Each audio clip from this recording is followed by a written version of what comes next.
Hello guys, dito sa FRJD Garage, Showy. Ayan, pinakabitan natin ng piping stainless mula headers hanggang tip. Naka 2.5 siya, walang reso, rekta na. Ayan, ating silipin ang ating pangilalim. Ayan guys, tara ating pupuntahan natin si Showy. Walang cut-cut na video to guys.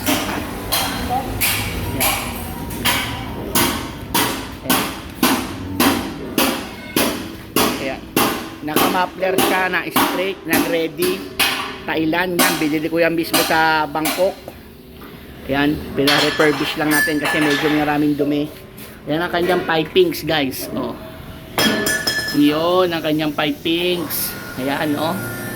Ayan. Yun oh. 2.5 hanggang dulo guys. Ayun, hanggang doon. Ayan. Yung ating pang ilalim guys, malinis na malinis.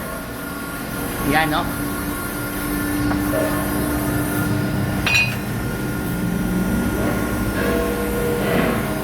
Ay lalabas at nagwe-welding na uli. Welding works. Ayan guys. Oh. Straight yan. Ready.